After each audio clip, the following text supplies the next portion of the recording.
Universitas Pajajaran adalah perguruan tinggi negeri yang terletak di Dipatiwukur, Bandung, dan Jatinangor, Kabupaten Sumedang.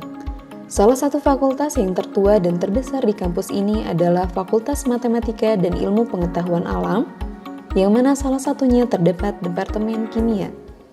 Laboratorium adalah unit penunjang akademik pada lembaga pendidikan, berupa ruangan tertutup atau terbuka, bersifat permanen atau bergerak, dikelola secara sistematis untuk kegiatan pengujian, kalibrasi, dan atau produksi dalam skala terbatas dengan menggunakan peralatan dan bahan berdasarkan metode keilmuan tertentu dalam rangka pelaksanaan pendidikan, penelitian, dan atau pengabdian kepada masyarakat. Berdasarkan Permenpan Nomor 3 Tahun 2010, laboratorium terbagi dalam 4 kategori. Laboratorium tipe 1 adalah laboratorium ilmu dasar yang terdapat di sekolah pada jenjang pendidikan menengah atau unit pelaksana teknis yang menyelenggarakan pendidikan dan atau pelatihan dengan fasilitas penunjang peralatan dan bahan yang dikategorikan mudah.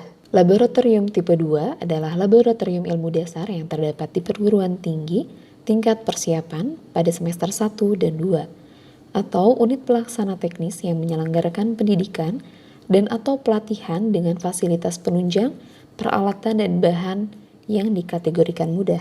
Laboratorium tipe 3 adalah laboratorium bidang keilmuan yang terdapat di jurusan atau program studi atau unit pelaksana teknis yang menyelenggarakan pendidikan dan atau pelatihan dengan fasilitas penunjang peralatan dan bahan yang dikategorikan sulit untuk melayani kegiatan pendidikan dan penelitian mahasiswa dan dosen.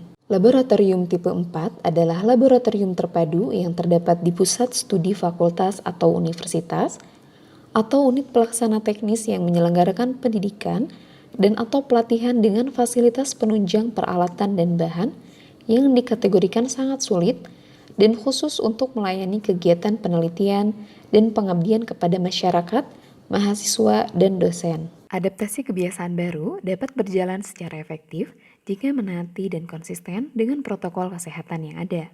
Kesehatan dan keselamatan kerja atau K3 sudah melekat pada pelaksanaan kegiatan di laboratorium, baik penelitian maupun kegiatan pendidikan, yaitu praktikum. Pada umumnya, kecelakaan kerja penyebab utamanya adalah kelalaian dan kecerobohan. Oleh karena itu, perlu dilakukan upaya untuk mencegah terjadinya kecelakaan dengan cara membina dan mengembangkan kesadaran atau attitude akan pentingnya K3 di laboratorium. Tujuan kesehatan dan keselamatan kerja di laboratorium diantaranya 1. Menjamin kesehatan dan keselamatan kerja pengguna laboratorium. 2. Mencegah orang lain terkena resiko terganggu kesehatannya akibat kegiatan di laboratorium. 3. Mengontrol penyimpanan dan penggunaan bahan yang mudah terbakar dan beracun. 4. Mengontrol pelepasan bahan kimia atau gas dan zat berbau ke udara, sehingga tidak berdampak negatif terhadap lingkungan.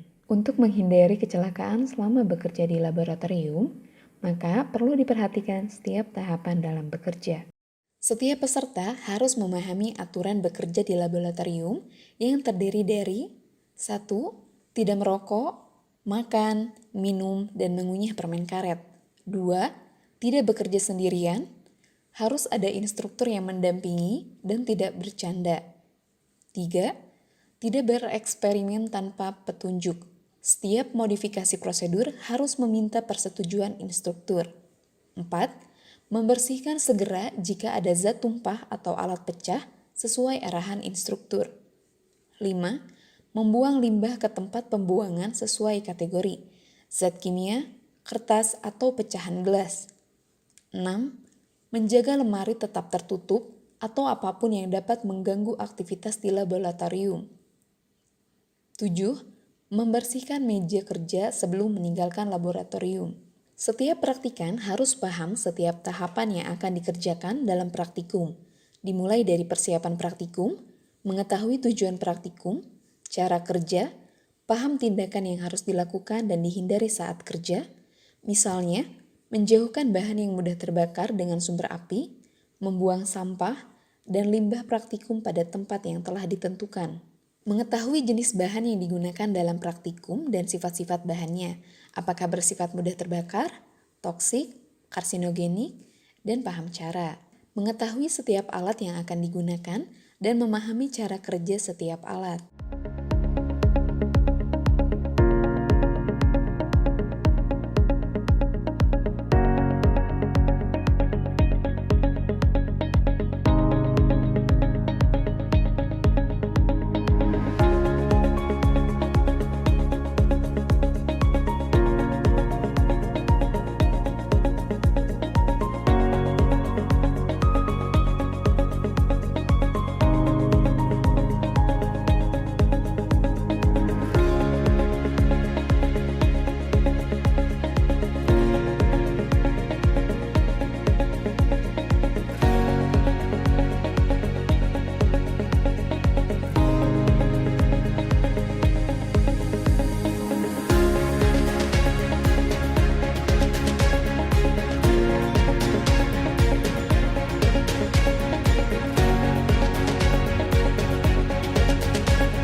Satu, praktikan menggunakan pelindung seperti kacamata, baju jas laboratorium, sepatu tertutup, jangan memakai sandal, dan tidak memakai perhiasan yang berlebihan. 2. Ketahui letak alat pengaman laboratorium.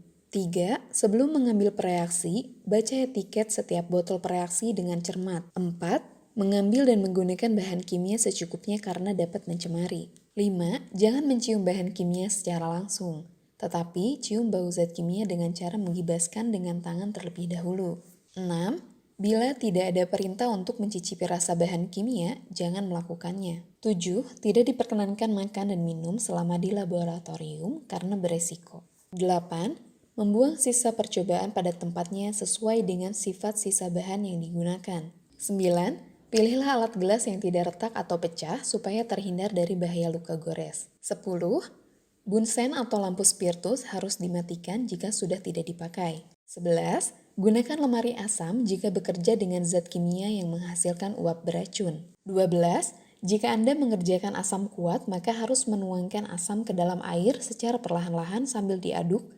Jangan sebaliknya, karena akan menimbulkan percikan berbahaya bagi kita. Setiap alat memiliki skala dan volume yang berbeda. Contohnya, gelas ukur, labu ukur, gelas kimia, kaca arloji, corong gelas, tabung reaksi, tabung sentrifugasi, rak tabung, batang pengaduk, spatula, krustang, penjepit kayu, termometer, pipet volume, pipet ukur, pipet tetes, water jet, filtering flask, dan lain-lain.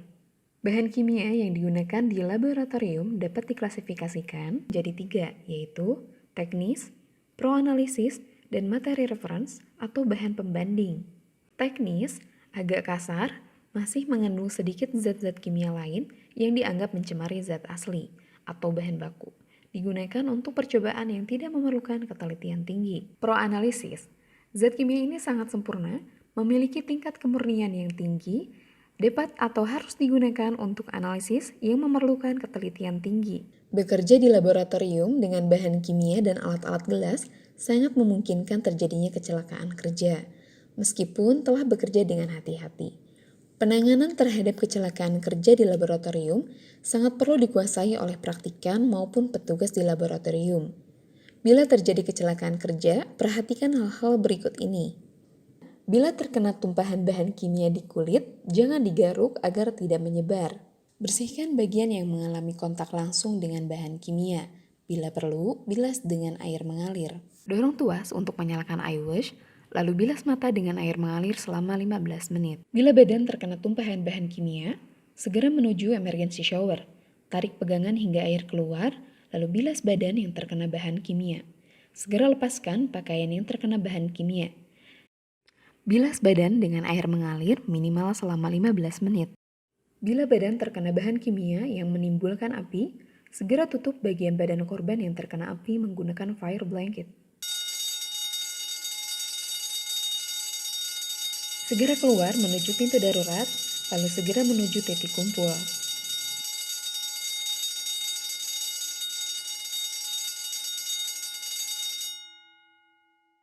Bila terjadi kebakaran ringan, segera ambil apar.